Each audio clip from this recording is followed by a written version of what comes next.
Ale. Ole, lo ku. Bay.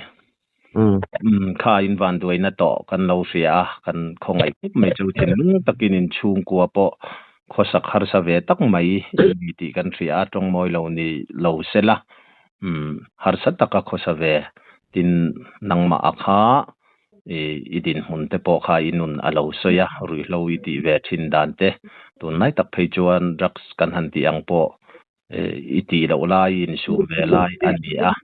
kami van duai na in to dan akha kami ni khan rin hlel tu ro mang khan pastor quarter bula khan in kalem Kal chu kal nge yamo. Enga tinge in kal in zu in na tur kong aniem Ni ye. Pastor te khanan mu chawmi Mu nang nin in hu vem ai mulo. Pastor te tak chuan min mu nge mulo ko shlo mo. An mu chau an tia. Ani tak chu ti chuan khotlang roi tu te han ti mai ta ila kumpuan lampang khan VDP office a khan ti khan an han soi sa cheu ani a eng tiang chen ngan soi sak cheu in mitten tu mem Ai mit chun tong lo mo. Kan korle kan ki kor min phet saka. Boxer nen che min hom tira chuan min lapta khan. Arem reman lap mai cheu ni mo eng tiang ngan man Telephone free treo te sin de wang hi buzung pui tiang vel hi tiang hi an mang boka chuan tiang pa ngai mol pa ngai sei ve de hi an mang boka chuan side de na an phu mang chi tui pai pang chi tui pai pang chi side de na an phum tui pai pang chi plastic ang chi hi tiang hin mang boka mo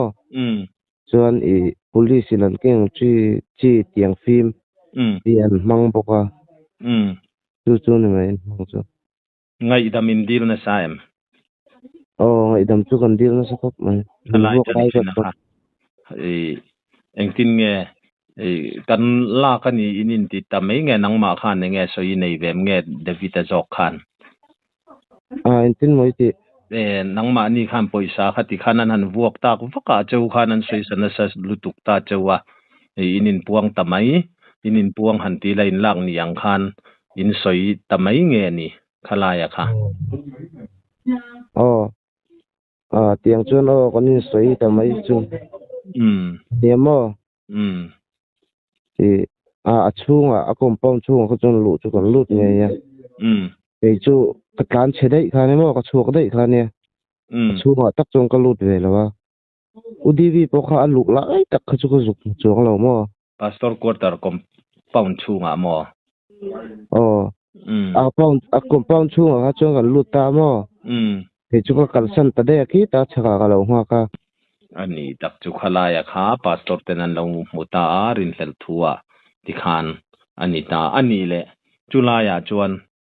an dop ma cheu le pastor quarter inkal pel hnu chuan David anen chuan inin kople thau ti ro em kan ho chho tur kha kan ho chho tlang ani mai zu twin juk in ho lem lo mi in ho lem la pang le tu ka mo zu ka mo azon zu hi avan chon ni ani tak chu ti chuan in chan chinin zoram chung le zoram pon alua tak meu ani khalaya khan nang ma jok taka kha chan chin lam kha are ve thunga amai ro chu ni chinat ka soi to angin David pa te ka kom na khan in chung ko din mun lang puyang te in har sat ve dan ang chi te kha an soi awangin rilru alu maya kan khongai tak meu chowa nang po pathian zara idam zel kan du sak tak meu cha tin tun malama ilauti thin ani po in rui hlo te po ngei hlen pha nan te po man tum ta la tra ti khan enge han soi du shiminem nei lem lo we ole inu ha kalau bele ang hai in leng ei zo tang andron oma ole ani tak chu ole du sak a lo bom lu tu ke chuan engpo ni sela pathian zara lo dam thazel la ole ole kan lom lu tu ke o le